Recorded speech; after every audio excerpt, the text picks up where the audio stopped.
Hello and welcome back to the YouTube channel for the Renaissance English History Podcast. This is where I post extra content, silly things occasionally, and content that sometimes strays outside of the strictly Tudor era. So if you like videos like this, remember to hit subscribe and like the video so you never miss out on anything that I put out. And I put out new things almost every day. So a few weeks ago, I did a video on the coronations of Henry VII and Henry VIII. And today we will continue our journey with the coronation ceremony for Edward VI, which was meticulously chronicled. We have the chronicle of exactly what happened by Charles Risley.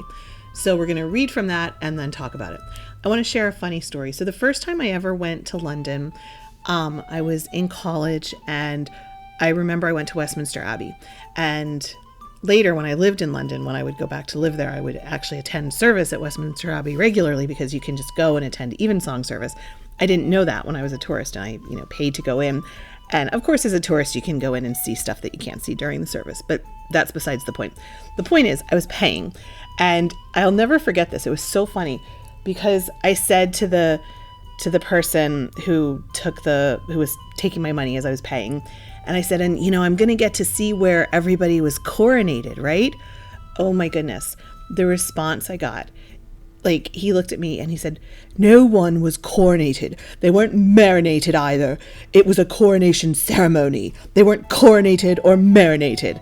And it's so funny because I think about that all the time because my daughter, especially watching Frozen, it's coronation day. And she would say, oh, Anna's going to get coronated. And I'm like, no, and she's not going to get marinated either.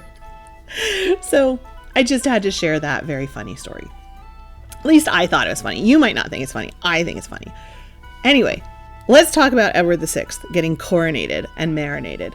So Charles Risley wrote, the 19th day of February, the King's Majesty rode from the Tower to Westminster through the city of London, which was richly hanged with rich cloths and divers pageants, the conduits running wine, the crafts standing in their rails, and the alderman, the Lord Mayor, riding in crimson velvet gown with a rich collar of gold, with a mace in his hand afore the king. And when his majesty came to where the alderman stood, the recorder made a proposition to his majesty, and after the chamberlain gave his majesty a purse of cloth of gold for a present from the city, which he thankfully took. So Edward was 9. He learned of his father's passing at the end of January, and then it just became a hustle and bustle. They had to establish the Regency Council, which was 16 noblemen and 12 advisors who were preparing for the king's coronation ceremony. Then Edward was moved to the Tower of London.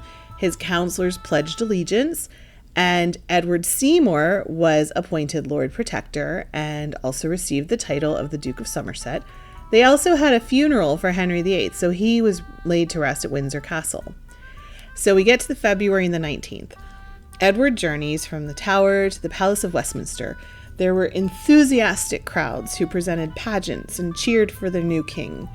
He even paused to appreciate and laugh at, there was apparently a Spanish tightrope walker near St. Paul's Cathedral that amused him.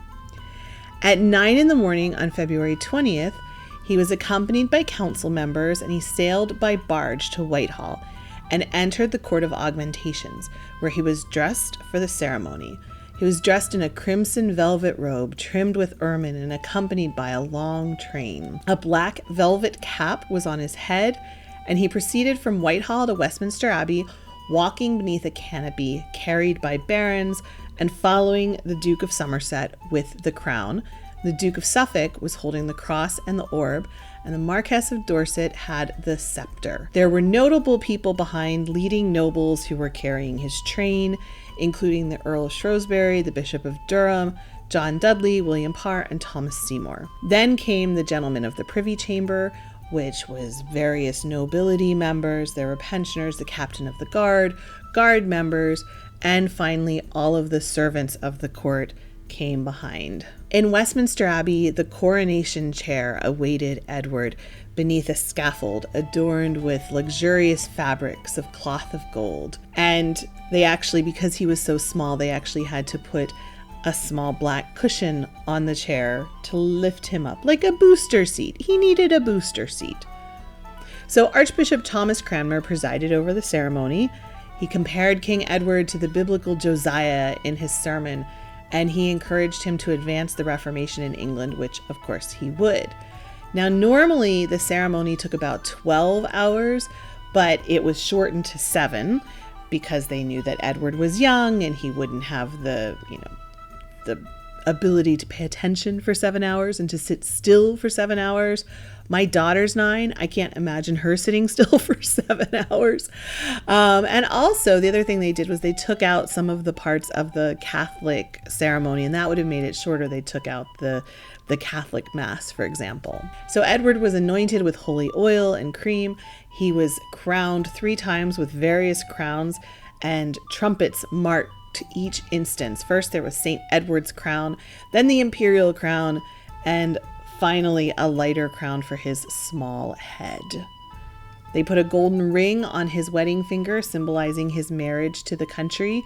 They sang a Te Deum in celebration and gratitude. And then he received golden bracelets and jewels and was presented with his scepter, staff, spurs, orb, and cross. Finally, the Lord Protector, the Archbishop, and all of the noblemen paid homage to the king by kissing his left cheek. Then they had a Thanksgiving Mass following the official ceremony, which was succeeded by the king's offering before everyone went back to Westminster Great Hall, because they all needed to chill out and have a meal and relax after that ceremony, right? So they had a lavish banquet with feasting, theatrical entertainment, music, dancing, and jousting over the next 2 days. So that, my friends, is the coronation ceremony of Edward VI. And I'll do another video soon on the coronation ceremony of Mary I, which was quite different because, of course, Mary had to fight for her crown from Lady Jane Grey and that whole contingent. So that's an interesting one as well.